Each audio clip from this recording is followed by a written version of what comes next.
High বন্ধুরা, আশা করি তোমরা সবাই খুব ভালো আছো। দেখো, আজকের ভিডিওতে আমরা ক্লাস 9-এর প্রথম prose tales of Bhola grandpa পড়ব।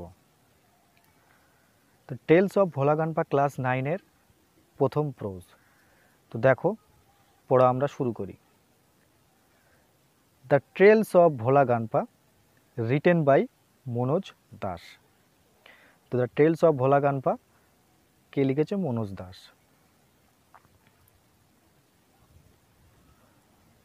তোমরা চাইলে মনোজ দাস সম্পর্কে নিচে অনেক কিছু দেওয়া আছে, সেগুলো পড়তে পারো। আমি একেবারে টেক্সে যাচ্ছি। দেখো, পড়ার আগে আমি কয়েকটা কথা বলি তোমাদের। তোমরা যারা টেন্স এবং ভয়েস চেঞ্জ জানো, তাদের ক্ষেত্রে যে কোনো শর্ট স্টোরি পড়া খুবই সহজ হয়, কারণ প্রায় শর্ট স্টোরিতে বিশেষ করে পাস্ট টেন্স তো খুব বেশি হারে ইউজ হয়। আর ভয়েস চেঞ্জ, তোমরা যদি এই দুটো দুটো কনসেপ্ট, ইংলিশ গ্রামারের এই দুটো কনসেপ্ট খুবই ভালোভাবে ক্লিয়ার থাকে, তাহলে তোমাদের যে কোনো শর্ট স্টোরি পড়া খুবই ইজি হয়ে যাবে। আর আমি যখন পড়াবো, মানে সমেত সমেত প্রত্যেকটা সেন্টেন্সের বাংলা মানে সমেত সমেত সেখানে কোন কোন টেন্স ইউজ হয়েছে সেটাও বলবো, যাতে তোমরা যে থিওরিটিক্যালিভাবে টেন্স শিখেছো সেটা তার প্র্যাকটিক্যাল অ্যাপ্লিকেশান এই স্টোরি পড়ার মাধ্যমে অ্যাপ্লাই করতে পারো। তো চলো আজকের ভিডিও শুরু করি। দেখো, Bhola grandpa and his wife lived at the western end of our village. Bhola grandpa and his wife এবং তার স্ত্রী লিভড বাস করত at the western end of our village, আমাদের গ্রামের পশ্চিম প্রান্তে। দেখো, Bhola grandpa and his wife, এটা পুরো একটা subject. Bhola grandpa and his wife, এখানে দুটো ভোলা গানপা অ্যান্ড হিজ ওয়াইফকে অ্যান্ড দ্বারা যুক্ত করা হয়েছে, আর ভার্বের সেকেন্ড ফর্ম ইউজ করা হয়েছে লিভড। তোমরা নিশ্চয়ই দেখতে পাচ্ছ। আর ভার্বের সেকেন্ড ফর্ম শুধুমাত্র পাস্ট ইনডিফিনাইট টেন্সে ইউজ করা হয়। সবসময় মনে রাখবে, যেখানেই দেখবে যে সাবজেক্টের পরেই ভার্বের সেকেন্ড ফর্ম আছে, তোমরা জেনে নেবে যে পাস্ট ইনডিফিনাইট টেন্স। এবং এই স্টোরি পড়ার সময় তোমরা দেখবে যে কত জায়গায় পাস্ট ইনডিফিনাইট টেন্সের ইউজ হয়েছে। তো Bhola grandpa and his wife lived at the western end of our village. Bhola grandpa এবং তার স্ত্রী বাস করতো, কোথায় বাস করতো? আমাদের গ্রামের পশ্চিম প্রান্তে। তারপরে দেখো, a large bakul tree overshadow their hut. একটি বড় বকুল গাছ তাদের যে ছোট ঘর আছে সেটাকে ছায়া দিত। হার্ট মানে ঘর, কিন্তু হার্ট মানে কুঁড়ে ঘর। দেখো, এখানেও এ লার্জ বোকাল ট্রি, এ লার্জ বোকাল ট্রি পুরোটাই হচ্ছে সাবজেক্ট। আর ওভারশ্যাডো ভার্বের সেকেন্ড ফর্ম। কী করে বুঝবো ভার্বের সেকেন্ড ফর্ম? মনে রাখবে, ভার্বের সেকেন্ড ফর্ম বুঝতে গেলে দেখবে ইডি যুক্ত করা হয়েছে। বেশিরভাগ ভার্বের সেকেন্ড ফর্ম এবং থার্ড ফর্ম করতে গেলে ইডি যুক্ত করা হয়েছে। তারপরে দেখো, ইন দ্য বোকাল ট্রি, আবার একটা সাবজেক্ট। লিভড ভার্বের second form, past indefinite tense, a small troop of monkeys. তো ওই যে বকুল গাছ আছে, in the bakul tree lived, সেখানে আরও একদল ছোট বাঁদরের দল বাস করত। তারপরে দেখো, Bhola grandpa and his wife did not mind it. Bhola grandpa এবং তার স্ত্রী এতে কিছুই মনে করতো না। এটাও পাস্ট ইনডিফিনাইট টেন্স, কিন্তু পাস্ট ইনডিফিনাইট টেন্সের নেগেটিভ। তোমরা জানো যে পাস্ট ইনডিফিনাইট টেন্সকে নেগেটিভ করতে গেলেই ডিড নট ইউজ হয়। তো আশা করি তোমরা খুব ভালো করে বুঝতে পেরেছো। আর দেখলে যেখানে তিনটে সেন্টেন্স পড়লাম আমরা, তিনটে সেন্টেন্সের প্রত্যেক জায়গায় প্রথম দুটো সেন্টেন্সের, চারটে সেন্টেন্স পড়লাম, সরি, চারটে সেন্টেন্সের প্রথম পরপর তিনটে সেন্টেন্স পাস্ট ইনডিফিনাইট টেন্সের উপর, আর চতুর্থ বাক্যটা পাস্ট ইনডেফিনাইট টেন্সই, কিন্তু নেগেটিভ ফর্ম, বিশেষ করে এইটা। তারপরে দেখো, ওয়ান মুনলিট নাইট, এক জ্যোৎস্না রাতে, we were returning from a festival, আমরা একটি অনুষ্ঠান বা উৎসব থেকে ফিরছিলাম। এবারে দেখো এখানে কোন টেন্স ইউজ হয়েছে। উই সাবজেক্ট, ওয়্যার, ওয়্যার সাধারণত পাস্ট কন্টিনিউয়াস টেন্সে ইউজ হয়। ওয়্যার সাধারণত পাস্ট কন্টিনিউয়াস টেন্সে ইউজ হয়। আর পাস্ট কন্টিনিউয়াস টেন্সের ফর্মুলা হচ্ছে বা নিয়ম হচ্ছে সাবজেক্ট, তারপরে ওয়াজ এবং ওয়ার বসে, আর তারপরে ভার্ব বসে, কিন্তু ভার্বের সঙ্গে আইএনজি ফর্ম বসে। দেখো এখানে উই ওয়ার রিটার্নিং, এখানে ভার্বের আইএনজি ফর্ম ব্যবহৃত হয়েছে। তো এটা হচ্ছে পাস্ট কন্টিনিউয়াস টেন্স। তো one moonlit night we were returning from a festival, আমরা একটি অনুষ্ঠান থেকে ফিরছিলাম। আশা করি তোমরা বুঝতে পেরেছো এর মানে এবং কোন টেন্স এখানে ইউজ করা হয়েছে। তারপরে দেখো the road was long and foggy, রাস্তা ছিল খুবই দীর্ঘ এবং কুয়াশাচ্ছন্ন। মনে রাখবে যেখানে শুধু ওয়াজ ইউজ করা হয়েছে সেটা পাস্ট ইনডিফিনাইট টেন্স। যেমন আমি একজন ডাক্তার ছিলাম, আই ওয়াজ এ ডক্টর। আমি একজন উকিল ছিলাম, আই ওয়াজ এ লয়ার। তো এখানে দেখো দ্য রোড কীরকম ছিল না, দীর্ঘ এবং কুয়াশাচ্ছন্ন। তারপরে দেখো I was riding on the village chowkidar's shoulders, আমি গ্রামের যে চৌকিদার আছে তার কাঁধে চড়ে আসছিলাম। কে আসছিল? লেখক আসছিল। এখানেও দেখো পাস্ট কন্টিনিউয়াস টেন্স ইউজ করা হয়েছে। কি করে বুঝলাম? দেখো পাস্ট কন্টিনিউয়াস টেন্সে আমি বলেছি যে সাবজেক্টের পরে ওয়াজ এবং ওয়ার ইউজ হয়, আর তার সঙ্গে ভার্বের আইএনজি ফর্ম। তো তোমরা এখানে দেখতে পাচ্ছ এখানে আই ওয়াজ রাইডিং, এখানে ভার্বের সেকেন্ড ফর্ম ইউজ করা হয়েছে। On the village chowkidar's shoulders, মনে রাখবে অন দ্য ভিলেজ চৌকিদার শোল্ডার্স এটা অবজেক্ট নয়। কেন অবজেক্ট নয়? তার কারণ এই যে আই ওয়াজ রাইডিং তারপরে অন ইউজ করা হয়েছে, আর অনের পরে দেখো দ্য ভিলেজ চৌকিদার শোল্ডার্স, মনে রাখবে এটা হচ্ছে প্রিপোজিশনের অবজেক্ট। কি করে বুঝলাম? কেননা এই রাইডিংয়ের পরে ডাইরেক্ট যদি অবজেক্ট আসে তাহলে সেটা সেই সেন্টেন্সের অবজেক্ট হিসাবে কাজ করে, কিন্তু যেহেতু এখানে প্রিপোজিশন আছে অন এবং তারপরে দ্য ভিলেজ চৌকিদার শোল্ডার্স, তাহলে এটা অবশ্যই প্রিপোজিশনের অবজেক্ট। তারপরে দেখো বন্ধুরা suddenly Bhola গানপা lead out a lord ওয়াল, তো হঠাৎই ভোলা গানপা কী করলো? জোরে চিল্লে উঠলো, জোরে কেঁদে চিল্লে উঠলো। এখানেও দেখো আবার ভার্বের সেকেন্ড ফর্ম ইউজ করা হয়েছে। তারপরে দেখো everybody in our party was surprised, আমাদের দলে যে কজন ছিলাম আমরা সবাই খুবই অবাক হয়ে গেলাম।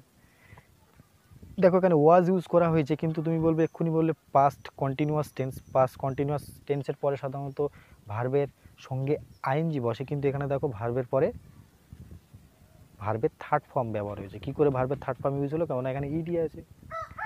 এবারে দেখো ভার্বের পরে ওয়াজ ওয়ারের পরে যদি ভার্বের থার্ড ফর্ম আসে তাহলে দুটো কেস হতে পারে। এক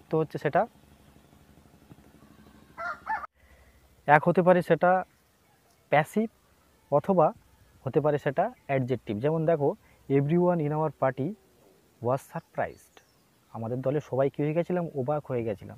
মনে রাখবে কিছু কিছু ভার্ব আছে যা থার্ড ফর্ম অ্যাডজেক্টিভ হিসাবে কাজ করে, যেমন সারপ্রাইজড। এখানে সারপ্রাইজড কোনো ভার্ব নয়, এখানে অ্যাডজেক্টিভ হিসাবে কাজ করছে। তারপরে দেখো উই হল্টেড, আমরা থেমে গেলাম। আবার ভার্বের সঙ্গে ইডি, তার মানে ভার্বের সেকেন্ড ফর্ম। ভার্বের সেকেন্ড ফর্ম মানেই past indefinite tense.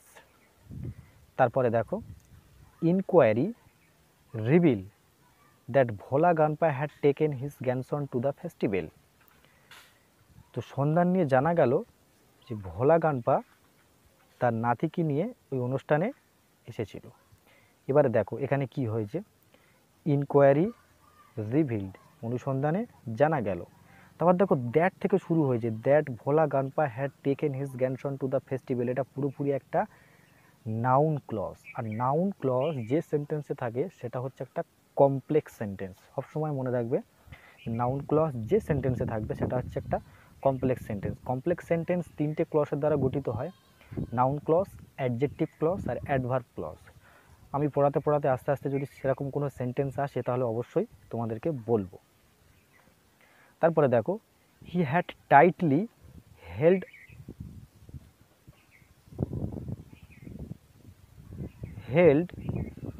on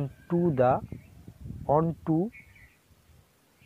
the two fingers of the boy, তো he had tightly held on to the two fingers of the boy, তো সে বলতে এখানে ভোলা গানপাকে বোঝানো হচ্ছে। তোমরা মনে রাখবে এখানে হ্যাড ইউজ করা হয়েছে। হ্যাড সাধারণত পাস্ট পারফেক্ট টেন্সে ইউজ করা হয়, আর যখনই পাস্ট পারফেক্ট টেন্স ইউজ করা হয় তখনই যে ভার্ব থাকে তার থার্ড ফর্ম ইউজ করা হয় এখানে হেল্ড, হোল্ড, হেল্ড, হেল্ড, হোল্ডের থার্ড ফর্ম হেল্ড। এটা হচ্ছে একটি পাস্ট পারফেক্ট টেন্সের সেন্টেন্স। এবারে দেখো কি বলছে এর মানেটা। He had tightly held on to the two fingers of the boy. তো ভোলা গানপা তার যে নাতি ছিল সেই নাতির হাতটা খুবই শক্ত করে ধরে রেখেছিল। তারপরে দেখো he did not realise when those finger slipped out. He did not realise past indefinite tense, সে বুঝতেই পারিনি হোয়েন কখন দোজ ফিঙ্গার সেই আঙুলগুলো স্লিপড আউট কখন সেই আঙুলগুলো ফসকে গেছে। কোন আঙুলগুলো না ভোলা গানপাস যে তার নাতির আঙুলটাকে ধরে রেখেছিল সেই আঙুলটা কখন ফসকে গেছে সেটা ভোলা গানপা বুঝতেই পারেনি। তারপরে দেখো Bhola গানপা was continuing as before. ভোলা গানপা আগের মতোই চলছিল, যেরকম চলছিল। তো এখানে দেখো আবার ওয়াজ, তারপরে ভার্বের সঙ্গে আইএনজি, তো পাস্ট কন্টিনিউয়াস টেন্স। এবারে দেখো দেন, তখন দেন সামওয়ান অ্যাস্কড ভোলা গানপা হোয়াট ওয়াজ হি গ্রিপিং। তখন সামওয়ান কেউ আস্কড ভোলা গানপাকে জিজ্ঞেস করলো। আবার পাস্ট ইনডিফিনাইট টেন্স, কী করে বুঝি না ভার্বের সেকেন্ড ফর্ম ইউজ করা হয়েছে, তোমরা দেখতে পাচ্ছ। হোয়াট কি, হি ওয়াজ গ্রিপিং সে ধরেছিল। এটা দেখো এর আগের সেন্টেন্সটা দেন সামওয়ান আস্কড ভোলা গানপা পাস্ট ইনডিফিনাইট, কিন্তু তার পরের সেন্টেন্সটা দেখো হি ওয়াজ গ্রিপিং সে ধরে রেখেছিল, ধরে রাখছিল। তো তুমি বুঝতে পারছো যে এখানে পাস্ট ইনডিফিনাইট এবং পাস্ট কন্টিনিউয়াস টেন্স ইউজ করা হয়েছে একসঙ্গে। তারপরে দেখো he remember his grandson and led out a lord wall. He remember তার মনে পড়লো, পাস্ট ইনডিফিনাইট টেন্স, রিমেম্বার হচ্ছে একটি ভার্ব, রিমেম্বার মানে মনে পড়া, আর ভার্বের সেকেন্ড ফর্ম ইউজ করা হয়েছে হিজ গ্র্যান্ডসন তার নাতির কথা, and led out a lord wall এবং জোরে কেঁদে চিল্লে উঠল। তারপরে দেখো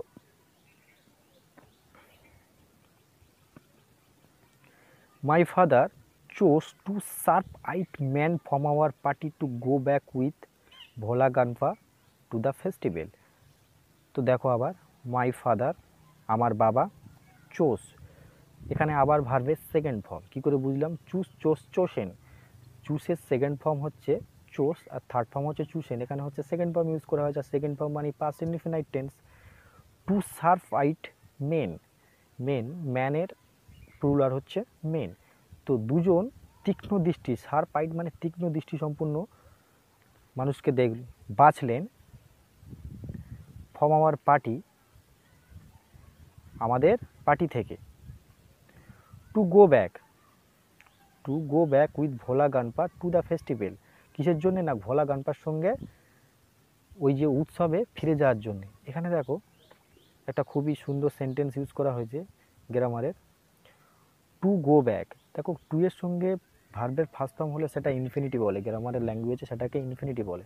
তো ইনফিনিটি সবসময় কোনো মোটিভকে শো করে, কোনো পারপাসকে শো করে। তো কিসের জন্য চুজ করেছিল টু গো ব্যাক, ফিরে যাওয়ার জন্যে, উইথ ভোলা গানপার সাথে টু দ্য ফেস্টিভ্যাল ওই অনুষ্ঠানে আবার। তারপরে দেখো the Bhola Ganpa the grandson was found before long. তো দ্য গ্র্যান্ডসন ওয়াজ ফাউন্ড, গ্র্যান্ডসনকে খুঁজে পাওয়া গেছিল অনেক আগেই, ইতিমধ্যেই খুঁজে পাওয়া গেছিল। এইখানে দেখো সবার প্রথম একটা সেন্টেন্স পেলে যেখানে প্যাসিভ ইউজ করা হয়েছে, পাস্ট ইনডিফিনাইটের প্যাসিভ। পাস্ট ইনডিফিনাইটের প্যাসিভ কী করে বুঝলাম, কারণ এখানে ওয়াজের পরে ভার্বের সঙ্গে আইএনজি নেই, ভার্বের থার্ড ফর্ম আছে ফাইন্ড, ফাউন্ড। তো তোমরা জানবে যে ওয়াজ ওয়ার্ডের পরে যখনই ভার্বের থার্ড ফর্ম সেটা বেশিরভাগ সময় প্যাসিভ হয়। তারপরে দেখো he had taken A cosy shelter under A cows বেলি। তো হি মানে তার নাতির কথা বলছে, হি হ্যাড টেকেন, দেখো এখানে হ্যাড আর তারপরে ভার্বের থার্ড ফর্ম ইউজ করা হয়েছে টেকেন, টেক, টুক, টেকেন। তো তোমরা সবসময় মনে রাখবে যে এটা হচ্ছে পাস্ট পারফেক্ট টেন্স, তারপর দেখো এ কোজি শেল্টার আন্ডার এ কাউস বেলি, তো সে কোথায় আশ্রয় নিয়েছিল? একটি আরামদায়ক গরুর পেটের তলায় আশ্রয় নিয়েছিল। কে নিয়েছিল? না ভোলা গানপার নাতি। তারপরে দেখো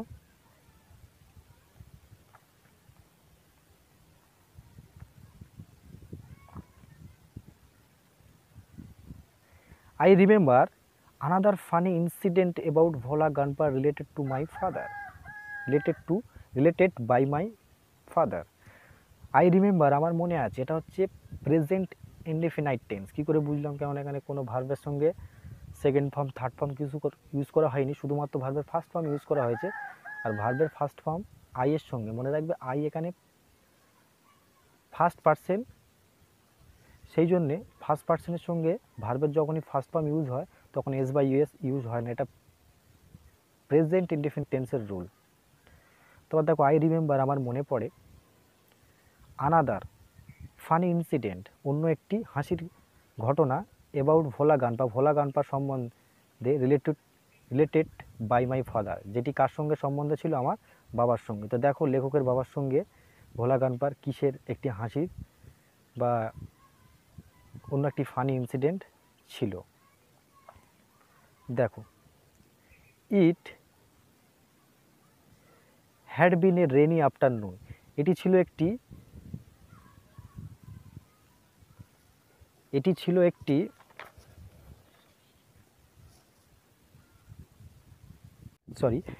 একটি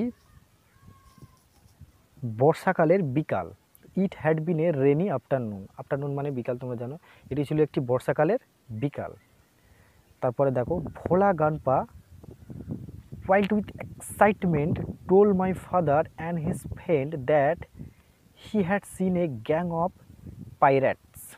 এবার দেখো ভোলা গানপা ওয়াইল্ড উইথ এক্সাইটমেন্ট, ভোলা গানপা খুবই উত্তেজনার সাথে told my father and his friends, আমার বাবা এবং তার বন্ধুদেরকে বলেছিল। কি বলেছিল? এখানে দেখো ভোলা গানপা সাবজেক্ট এখানে, আর তার ভার্বের সেকেন্ড ফর্ম ইউজ করা হয়েছে এই টোল্ড এইখানে, তোমরা নিশ্চয়ই বুঝতে পারছো। তো এটা হচ্ছে পাস্ট ইনডেফিনাইট টেন্স।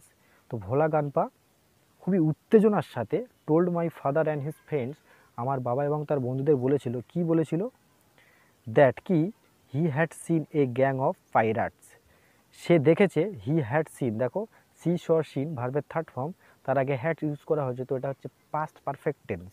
তো he had seen a gang of pirates, সে একদল জলদস্যুকে দেখেছে।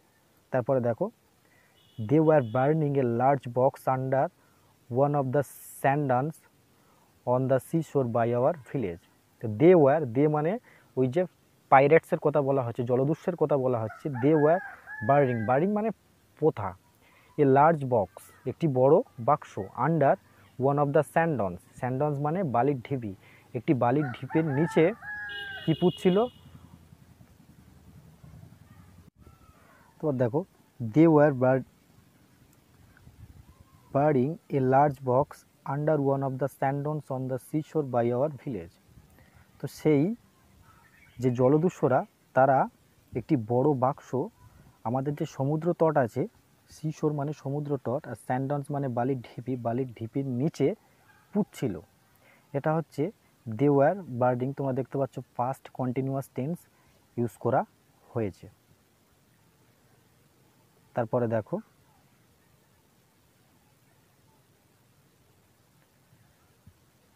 At once father and his friends started looking for the hidden treasure. At once তখনই ফাদার অ্যান্ড হিজ ফ্রেন্ডস, আমার বাবা মানে বাবা এবং তার বন্ধুরা, স্টার্টেড ভার্বের সেকেন্ড ফর্ম মানে past indefinite tense, started looking for. এবার দেখো এখানে লুক ফর মানে অনুসন্ধান করা, কিন্তু এখানে দেওয়া আছে লুকিং ফর, তো এটা হচ্ছে জেরেন্ড। কী করে বুঝলাম জেরেন্ড? কেননা এখানে একটা ভার্ব ইউজ করা হয়েছে, ভার্বের পরে আর একটা ভার্বই ইউজ করা হয়েছে, কিন্তু সেটা আইএনজি ফর্মে। তো মনে রাখবে যে কিছু কিছু ভার্ব আছে যেগুলো, অনেক ভার্ব আছে যেগুলো ইনফিনিটি নেয়, আর কিছু ভার্ব আছে যেগুলো জেরেন্ড ফর্ম নেয় কোনো ভার্বের। যেমন এখানে দেখো স্টার্টেড ভার্বের সেকেন্ড ফর্ম তারপরে লুক ফরকে তুমি ডাইরেক্ট বসাতে পারো না, একটা ভার্ব হিসাবে হয় তোমাকে জেরেন্ট ফর্ম দিতে হবে আর নয় তোমাকে ইনফিনিটিভ ফর্ম দিতে হবে। তো এখানে স্টার্টেড, যেহেতু স্টার্টেড সবসময় জেরেন্ট ফর্ম কি ফলো করে, ওই জন্য এখানে লুকিং ফর দেওয়া আছে, টু লুক ফর দেওয়া যাবে না। তো স্টার্টেড লুকিং ফর কী করছিলেন, অনুসন্ধান করছিলেন দ্য হিডেন ট্রেজার। হিডেন মানে লুকানো, ট্রেজার মানে সম্পত্তি। তো তখনই আমার বাবা এবং তার বন্ধুরা সেই যে লুকানো সম্পত্তি আছে সেগুলোকে খোঁজা আরম্ভ করে দিলেন। Evening passed on to night, মানে বিকেল গড়িয়ে বা বিকেল পেরিয়ে রাতে গেল। এখানে দেখো আবার পাস্ট অন, তো এটা হচ্ছে পাস্ট ইনডিফিনাইট টেন্স। তারপরে দেখো moonlight came in through the clouds. Moonlight মানে চাঁদের আলো, কেম ইন আসছিল, থ্রু মধ্য দিয়ে, দ্য ক্লাউডস। তো চাঁদের আলো কোত্থেকে আসছিল, মেঘের মধ্যে দিয়ে আসছিল। তারপর দেখো a pack of jackals were howling, একদল শিয়াল কী করছিলে না, একদল শিয়ালও ডাকছিল। তারপরে দেখো ইট ওয়াজ পাস্ট মিডনাইট, মানে এটা গড়িয়ে প্রায় মধ্যরাত্রি হয়ে গেল। তারপরে দেখো at this point of time, ঠিক এই সময়ে ভোলা গানপা কনফেসড মানে স্বীকার করা, কনফেসড, এখানে কনফেসডের সেকেন্ড ফর্ম ইউজ করা হয়েছে আবার পাস্ট ইনডিফিনাইট টেন্স। দ্যাট কি দেয়ার ওয়াজ নো রিয়েল ট্রেজার, সেখানে কোনো আসল সম্পত্তি কিছুই ছিল না। তো এখানে দেখো কি গ্রামারের কনসেপ্ট ইউজ হয়েছে, at this point of time, ওই সময় ভোলা গানপা কনফেসড, এটা হচ্ছে তো প্রেজেন্ট ইনডিফিনাইট টেন্স। তারপরে দেখো that there was no real treasure, সেখানে কোনো আসল সম্পত্তি ছিল না, এটা হচ্ছে নাউন ক্লজ। আর নাউন ক্লজ আমি বলেছি যে নাউন ক্লজ সাধারণত কমপ্লেক্স সেন্টেন্স ইউজ হতে, গঠন করতে সাহায্য করে। তারপর দেখো it was all a dream which he had during his midday nap, এটা ছিল তার দুপুরের একটি স্বপ্ন, মানে দিবা নিদ্রার একটি স্বপ্ন যেটি সে দেখেছিল। তো তুমি বুঝতে পারছো যে কত ফানি এটা একটা স্টোরি, যে ভোলা গানপা খুবই ভোলা মানুষ ছিল, তো সে একটা স্বপ্ন দেখেছিল, সেটা ভুলেই গেছিল যে সে আসলে একটা স্বপ্ন দেখেছে। তো বন্ধুরা, আশা করি তোমাদের এই অবধি ভালো লেগেছে।